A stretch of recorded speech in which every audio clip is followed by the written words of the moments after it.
Hello friends, our next question for chapter motion under variable acceleration is: a particle falls from rest from origin under the action of its weight and resistance equal to mkv. K is constant, v is velocity and m is the mass of the particle. अब एक particle है, वो origin से rest position से वो मतलब नीचे की तरफ आ रहा है, गिरना शुरू हुआ है. पार्टिकल फॉल्स फ्रॉम रेस्ट और उसका कोई वेट भी है, ठीक है, that is M G and its resistance equal to M के V. K is constant, V is velocity. अब हमने ये सारी चीज़ें प्रूव करनी है. वेलोसिटी की इक्वेशन हमने प्रूव करनी है और डिस्टेंस का हमने प्रूव करना है और ये हमने इक्वेशन जो है फाइंड आउट करनी है. अब O क्या है? एक पोजीशन ऑफ पार्टिकल है. This is the position of particle O. From where the motion starts, यहाँ से मोशन स्टार्ट होगी, मतलब पार्टिकल जो है यहाँ से फॉल होना शुरू होगा. And P its position at any time T. P at any time T, कोई एक पॉइंट है P कि पार्टिकल यहाँ तक पहुंचा है और यहाँ तक इसका जो डिस्टेंस है वो क्या है? S है.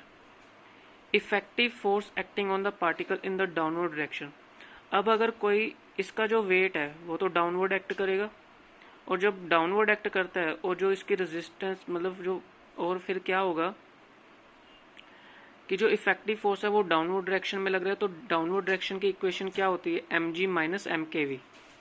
ठीक है, क्योंकि जो रेजिस्टेंस है वो ऊपर की तरफ है, जो इसको पार्टिकल को रोकेगा फॉल होने से, तो वो रेजिस्टेंस जो है अपवर्ड मोशन में लग रही है. तो डाउनवर्ड मोशन की इक्वेशन क्या होती है? एम जी माइनस एम के we equals to effective force mass into acceleration, जिसको हम बोलते हैं. m जो है लेफ्ट हैंड साइड और राइट हैंड साइड में से हम कॉमन ले लेंगे और m जो है वो कैंसिल आउट हो जाएगा. उसके बाद f की वैल्यू आ जाएगी g माइनस के वी. अब हमने वेलोसिटी फाइंड आउट करनी है, तो वो कैसे फाइंड आउट करेंगे? अब ये हमारे पास इक्वेशन आ गई है एक्सेलरेशन की. एक्सेलरेशन को हम किस तरह से लिखते हैं? dv divide by dt. और जो ये g माइनस के वी है वो डिनोमिनेटर में आ जाएगा, dt जो है वो राइट हैंड साइड में न्यूमरेटर में चला जाएगा. इसको अब हमने इंटेग्रेट करना है. 1 bye ji minus k we का इंटेग्रेट क्या होगा? log g minus k we, और इसका इनसाइड इंटेग्रेट करेंगे तो माइनस के आ जाएगा, इक्वल्स टू dt का इंटेग्रेट होगा t प्लस c1. c1 क्या होता है? Constant of integration. अब जो इंटेग्रेट करके हमारे पास आया है उसके ऊपर हम क्या लगाएंगे? कंडीशंस लगाएंगे कि जब वो रेस्ट पोजीशन से फॉल होना शुरू हुआ है तो रेस्ट पोजीशन पे उसका जो टाइम होगा वो तो ज़ीरो हम लेंगे, तो वेलोसिटी भी उस टाइम ज़ीरो रहेगी. ये दोनों वैल्यूज़ हम फर्स्ट इक्वेशन में सब्सटीट्यूट करेंगे तो हमारे पास minus one by K log G equals to C one आ जाएगा. अब हमारे पास क्या है? C1 की वैल्यू है. ये इस वैल्यू को हम फर्स्ट इक्वेशन में सब्सटीट्यूट कर देंगे. सब्सटीट्यूट करने के बाद हमारे पास ये टर्म आ जाएगी, t प्लस C1 था तो C1 की वैल्यू यहाँ पे सब्सटीट्यूट कर दी. log g minus k we minus log g, ये जो माइनस log g है equals to minus k T. तो log a सोल्व करके आपके पास आएगा log a minus log b, log a divide by b हो जाएगा माइनस के टी. log को ख़त्म करना है तो एक्सपोनेंशियल लग जाएगा, तो हमारे पास क्या आ जाएगा? 1 minus k v by g equals to e minus k T.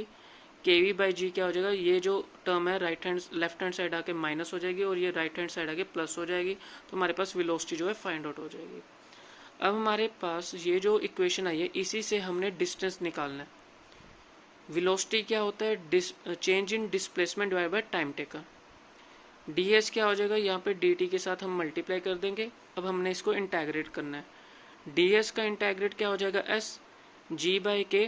D T को 1 के साथ मल्टीप्लाई करेंगे तो डी टी का इंटेग्रेट अलग से करेंगे तो टी आ जाएगा, माइनस इसका इंटेग्रेट करेंगे तो हमारे पास ये टर्म आ जाएगी. तो एस क्या हो जाएगा हमारे पास? जी बाई के टी माइनस माइनस प्लस हो जाएगा और हमारे पास ये टर्म आ जाएगी. अब हमने यहाँ पे कंडीशंस लगानी है. टी इक्वल्स टू ज़ीरो तो एस इक्वल्स टू ज़ीरो होगा, पुट करेंगे तो हम सब्सटीट्यूट करने के बाद हमारे पास C2 की वैल्यू आ जाएगी. C2 की वैल्यू हम यहाँ पे सब्सटीट्यूट करेंगे तो हमारे पास S की वैल्यू आ जाएगी. फिर उसके बाद ये जो हमने डाउनवर्ड डायरेक्शन में जो हमने इक्वेशन पुट की थी एम जी माइनस एम के we equals to m f, वहाँ से हमारे पास एक्सेलरेशन की इक्वेशन आई थी। एक्सेलरेशन को हम क्या लिख सकते हैं, v d v by d s equals to g minus k v. अब इसको सॉल्व करने के बाद हमारे पास ये इक्वेशन आएगी। अब हमने करना है इसका इंटेग्रेट। इसका इंटेग्रेट कैसे होगा, अब हमने क्या करना है कि इस टर्म को इस टर्म को डिवाइड करना है। डिवाइड करने के बाद हमारे पास क्या आ जाएगा, इसको डिवाइड करेंगे तो हमारे पास आ जाएगा माइनस के 1/k, और ये हमारे पास रिमाइंडर आ जाएगा, ये हमारे पास क्वेश्चन आ जाएगा।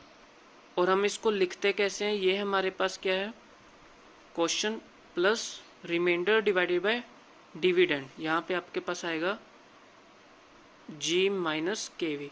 ओके, तो इसको अब हमने सॉल्व करना है। इसका इंटेग्रेट करेंगे अलग से और इसका इंटेग्रेट करेंगे अलग से, तो हमारे पास C3 की वैल्यू आ जाएगी।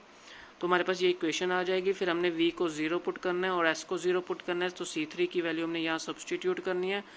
इन सब चीज़ों को सॉल्व करके हमारे पास लास्ट में फाइनल इक्वेशन आ जाएगी, जो थर्ड पार्ट हमसे पूछा गया था। Thank you.